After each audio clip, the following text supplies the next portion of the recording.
What if the exact thing holding you back in your career right now isn't like a lack of drive or imposter syndrome, but actually the completely invisible rules of your childhood dinner table? Oh, that's such a huge question, and it really gets to the heart of what we're talking about today. Right, because we have this pervasive cultural obsession, with the idea of the blank slate. We're constantly bombarded with this narrative that to grow or to reinvent yourself or find true freedom, you basically have to cut ties with your past. Yeah, totally. Leave it all behind. Exactly. Yeah. Like, you have to escape your roots because roots are just these anchors that weigh you down. It's a deeply seductive fantasy, isn't it? The idea that you can just amputate your history and, I don't know, walk into the future totally unburdened. Sounds nice in theory. Right, it sounds great.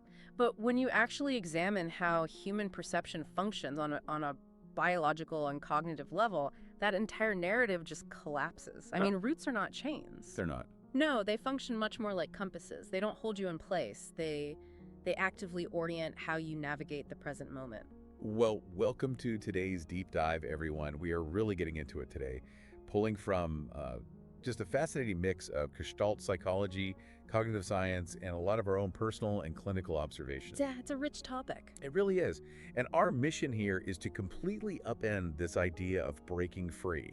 We want to explore the possibility that the cage you are supposedly trying to escape, it isn't made of societal expectation or your parents' demands. Yeah. The cage is constructed entirely of your own invisible habits of attention. Right, and to understand this, we really have to fundamentally shift how we view the mind itself. How so? Well, most of us treat the brain like a digital hard drive, right? A storage bin where past events are just filed away in these little folders called memories. Right, like old photographs you can just choose not to look at? Exactly. But the mind doesn't work like that at all. It operates as a dynamic field. It's this living, shifting landscape where every single element is constantly influencing every other element. So it's active? Highly active. Your earliest environments don't just sit passively in some dusty archive. They act as the active filtering software for your present reality. Wow. Okay, so we want to set the tone for you right out of the gate here. This is a very layered exploration, and it inherently touches on some deeply personal territory. It does. It has to. Yeah. But we aren't digging into the past to assign blame or... Not at all. We're doing this to map the invisible architecture of your perception. So let's look at how that architecture actually gets built. Okay, let's do it. Because from my understanding of the Gestalt approach, it all seems to trace back to this foundational concept of figure versus ground. Yes. That distinction is literally everything. I mean, in any given moment, your nervous system is just being bombarded with millions of bits of sensory data, right? Just an overwhelming amount of input. Exactly. You couldn't possibly process all of it consciously. Your brain would short circuit. So it has to prioritize. The figure is whatever stands out. Like the loud noise in the room. Right. The face in a crowded room, the sudden ringing of a phone, or the immediate crisis you need to solve. That's the figure. Okay, and the ground. The ground is absolutely everything else. It is the context, the ambient temperature, the background noise, the unspoken cultural rules of the room. The vibe, basically. Yeah, the vibe. And the crucial insight here, the thing that changes everything, is that the ground silently dictates how you interpret the figure. And you usually have zero conscious awareness that it's even happening. That is so interesting. The ground gives the figure its meaning. Yeah, precise. So if we extrapolate that, your family of origin, the house you grew up in, that was your very first ground. The very first. Long before you had language or like a conscious sense of self, you were absorbing an atmosphere. You were embedded in this field of gestures and micro-expressions, rhythms of speech. And silences. Oh yes, the silences. The emotional climate of your home was the ground from which your very first figures emerged. Feeling hungry, seeking comfort, experiencing fear. How those figures were received by the ground shaped your literal neural pathways. Okay, so the most potent analogy I can think of for this is the childhood dinner table. Oh, that's a great one. Right, because if you look at a photograph of a family eating dinner, the surface level figure is just, people consuming calories. Passing the peas. Exactly.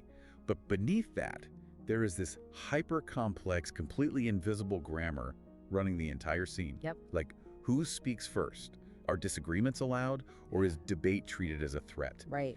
And when there is a lull in the conversation? Is it a relaxed sort of digestive silence, or is it a really tense, loaded silence where everyone is just waiting for a bomb to drop?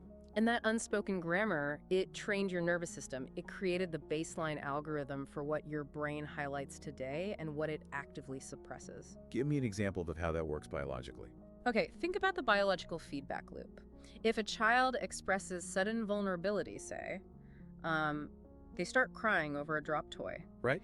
And that vulnerability is consistently met with a caregiver's annoyance or impatience or even just withdrawal. The child doesn't just learn a cognitive lesson. Like I shouldn't cry. Right. It's much deeper than that. Their somatic system registers that vulnerability threatens their attachment. And to a child, attachment is survival.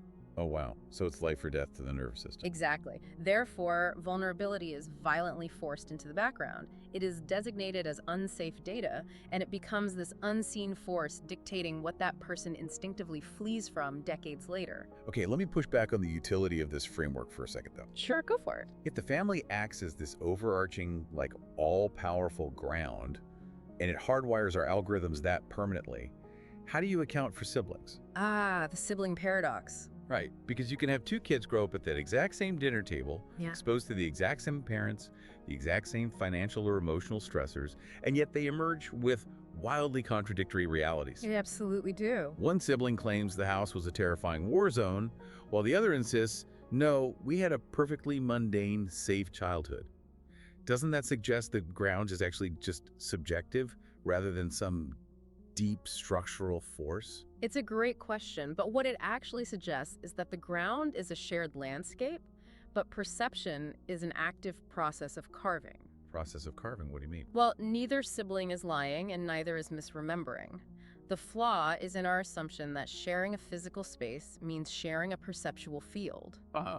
Siblings carve entirely different figures out of the exact same ground as a means of adaptation. So the environment is the same, but the survival strategy completely splits. Exactly. Let's apply it back to that tense dinner table. Suppose the shared ground is highly critical and demanding, right? Sibling A might adapt through hypervigilance. Their nervous system decides the safest play is to monitor the threat. So they're scanning the room. Constantly. They become acutely focused on the parent's microexpressions, looking for the slightest tightening of the jaw so they can preemptively fix the situation. Right, the peacemaker.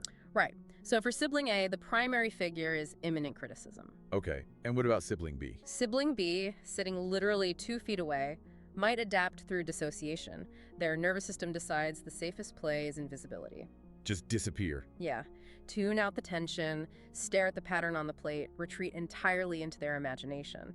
For sibling B, the primary figure is escape. Same critical ground, completely divergent figures. Wow, and because the brain relies on neural pathways that, fire and wire together, those distinct figures just become the permanent lenses through which they view the rest of the world. Yes, they become the default setting. So sibling A goes into the workplace, always anticipating criticism from their boss, while sibling B goes into romantic relationships, constantly looking for the exit door. Spot on. Which perfectly explains why simply moving halfway across the country doesn't cure your anxiety or alter your relationship patterns.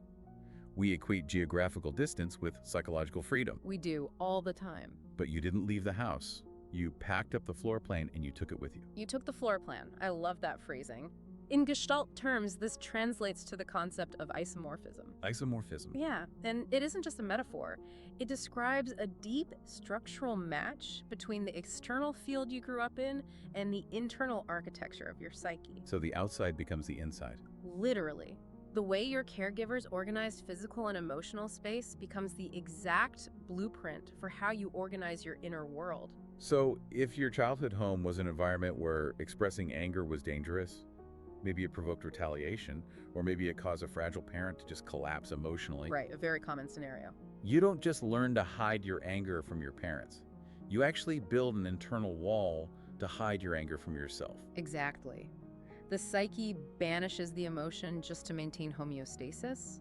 Anger becomes background noise. Wow. You might walk through life genuinely believing, oh, I'm a chill person, I am never angry. But that suppressed energy, it remains a structural force. It has to go somewhere. It does. It dictates your rigid posture, your inability to set boundaries, or, your chronic migraines. The external family rule has successfully transmuted into an internal biological reality. But wait, if our internal architecture is this deeply hardwired to match an unchangeable past, doesn't focusing so much on our ground risk trapping people? How do you mean? Well, I see a lot of people get stuck in this endless loop of psychoanalyzing their childhoods, right? Blaming their parents for their current lack of progress instead of just taking actionable steps today. Isn't there a danger in giving the past this much weight? Oh, there is a massive danger if the goal of the analysis is rumination or assigning blame. Absolutely. But the Gestalt objective is entirely different. Okay. The goal isn't to wallow in the past. The goal is reorganization. You aren't trying to change the historical facts. You couldn't even if you wanted to. You are trying to change your relationship to them. This reminds me of those classic optical illusions. Oh, which one? Like the image that looks like a white vase, right? But then when you soften your gaze and shift your focus, the negative space suddenly reveals two black faces looking at each other. Yes, the Rubin vase. Right. You haven't added a single drop of new ink to the page. You haven't destroyed the vase to find the faces. You simply reperceived the data that was already sitting right in front of you. That is the perfect visualization of reorganization. It Yeah. really is. Consider the highly driven adult who works, say, 80 hours a week. Okay. They are relentlessly chasing career success to the point of literal physical burnout. On the surface, their conscious figure is, I am ambitious and I want to excel. Which is celebrated by society. Exactly, we reward it. But if you examine the floor plan they inherited, if they grew up in a ground where affection was strictly conditional on achievement, where getting an A- meant a week of the silent treatment, Oh, man. then the hidden operating ground is actually, I only exist when I perform. If I fail, I am completely unlovable. So the biological survival drive gets entirely tangled up with the career drive. Yes. And when that professional finally recognizes their ground, they don't have to quit their job and go live off the grid in the woods. Right. They don't have to destroy the ambition. No, they just reorganize the field. They decouple biological survival from corporate success. Work remains important, sure, but an unreturned email no longer signals an existential threat to their worth as a human being. So what happens when someone refuses to do this reorganization? Because we live in an era of intense, sometimes really toxic positivity. Good vibes only. Exactly. Yeah. Good vibes only. Where the prevailing advice is often, just look forward, don't look back, leave the past in the past. But from what we are unpacking here, the past doesn't actually stay in the past. If you don't reorganize it, it violently interrupts your present. It interrupts because the past isn't a timeline trailing behind you. It's an active operating system running right now. Let's ground this in a really relatable scenario for you listening. You are sitting in a Tuesday morning staff meeting. Okay, classic setting. You are presenting a project, and a coworker abruptly talks over you. In a fraction of a second, your physical reality alters. Yep, the physiological shift. Your chest tightens, your vision narrows, and you are flooded with this completely disproportionate rush of heat and shame. Logically, your prefrontal cortex knows, hey, this is just an annoying colleague with bad manners. Right. But biologically, in that specific moment, you're experiencing the exact physiological terror of every time your voice was silenced when you were 7 years old. That is a brilliant example. You are describing the phenomenon of unfinished business, or incomplete gestalt. Incomplete Gestalt. Yeah. A healthy human organism naturally operates in continuous cycles. You experience a need, you mobilize energy to express it, the environment responds, and the need is met. And then you go back to baseline. Exactly. The cycle completes and the energy dissipates. But when you are a child, completely dependent on caregivers, and that natural cycle is chronically interrupted, say you need to be heard and you are repeatedly shut down, Right. that mobilized energy doesn't just evaporate. It suspends. The loop remains open. It's almost like having a dozen apps running in the background of your smartphone. Oh, that's a good analogy. Like you can't see them on the home screen, you're not actively using them, but they are absolutely draining the battery and overheating the processor. Yes, because the organism has a relentless drive toward completion. When it can't close the loop through a natural resolution, it relies on what we call creative adjustments. Creative adjustments. These are the behaviors we often judge so harshly in ourselves today. People-pleasing, perfectionism, hyper-independence. The things we try to fix in therapy. Right. But we really have to step back and recognize that these were brilliant, vital survival strategies. They were the absolute best tools your childhood brain could invent to maintain safety in a really unpredictable environment. They were brilliant in the historical ground, for sure, but they are catastrophic for a Tuesday morning staff meeting. Exactly. And this is where presence becomes your primary mechanism for change. Healing doesn't occur by, time traveling back to your childhood and wishing it were different. You can't change the past. You can't. Healing happens by pausing in that meeting room, feeling the cortisol spike, and recognizing, this is the old ground speaking. Wow. It is the practice of consciously uncoupling the current stimulus from the historical wound. You have to literally separate the coworker in front of you from the ghost of the parent in your head. Yes. The moment you create that cognitive space, a new adult figure can emerge.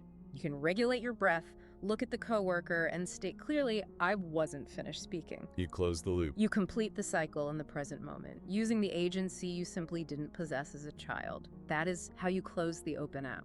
This shifts the entire goal of personal development for me. It moves us away from trying to, fix ourselves or trying to scrub away the damage. Definitely. We often talk about reinvention like a snake shedding its skin, as if growth requires leaving the old self completely behind in the dirt to become something new and pristine. But honestly, human development feels much more akin to the Japanese art of kintsugi. Oh, repairing the broken pottery with gold. Exactly. You don't hide the cracks. The cracks become part of the vessel's beauty and strength. Or, even like the forging of Damascus steel. The metallurgical process, yeah. Right. You start with this raw block of impure iron. You don't try to purify it by throwing out the flawed pieces. You heat it, you strike it, and you fold the metal over on itself again and again. The folding is what makes it strong. The incredible strength of Damascus steel and those really beautiful watery patterns on the blade, they don't come from a lack of flaws. They are a direct result of the tension, the heat, and the continuous folding of the raw material. Your family lineage, with all of its cracks and complexities, is that raw iron. That is beautiful. And it really brings us to the core of Gestalt philosophy. The goal is never harmony. The goal is integration. Integration over harmony. We waste so much energy trying to achieve this frictionless state of peace.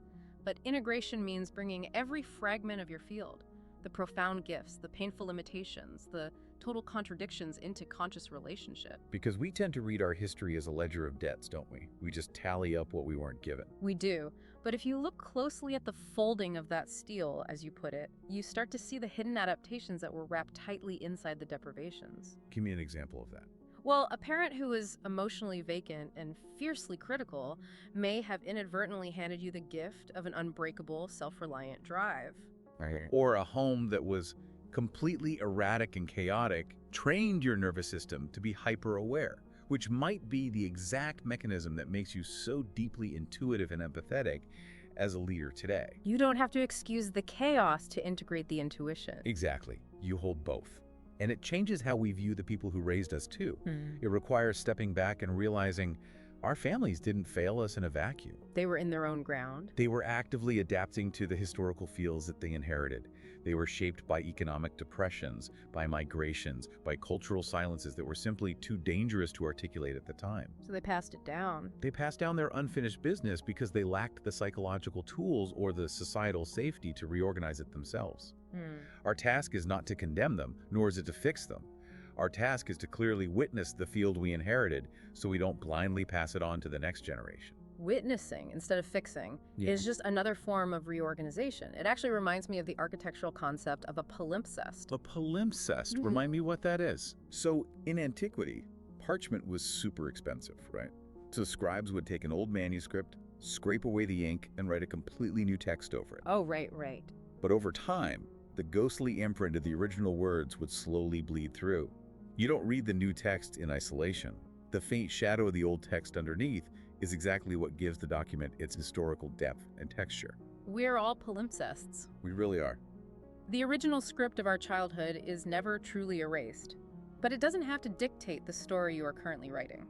You use the old text as coordinates. You understand where your nervous system naturally pulls you, where your blind spots are, and you let that deep awareness inform your reach. As we synthesize the journey we've taken today, the crucial takeaway for you listening is this. You do not perceive the world objectively. Not at all. You are perceiving the world entirely through the invisible architecture of your history.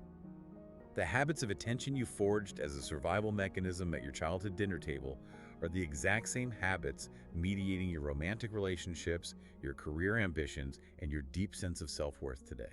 And discovering that architecture isn't a life sentence, that's the most important part. It is the beginning of your agency. Yes. Growth is not an escape from your past. It is a conscious deepening of your relationship to it. You have the absolute right to choose new figures, to decide what commands your attention right now, but you can only do that if you possess the courage to investigate your ground. Beautifully said. Before we wrap up, we wanted to leave you with a thought to mull over as you navigate the rest of your week. Something to really test against your own experience. Yeah. Consider a persistent, unexplainable urge or anxiety that you carry. Something you've spent years trying to suppress or fix because you labeled it a flaw in your personality. Like what? Perhaps a visceral dread of conflict, or a compulsion to overwork, or even a deep discomfort with being praised. What if that feeling isn't a character defect at all? Okay. What if it is actually an unfinished ancestral cycle? A loop of survival energy that was opened generations ago, which is trying to finally find its completion and peace through your nervous system today. That is a staggering reframing. You are the space between inheritance and invention. Thank you for joining us on this deep dive into the architecture of perception. It's been a great conversation. It really has. The field is never finished, and neither are you. So the next time you feel the undeniable pull of your past, remember, those roots are the anchor holding you down.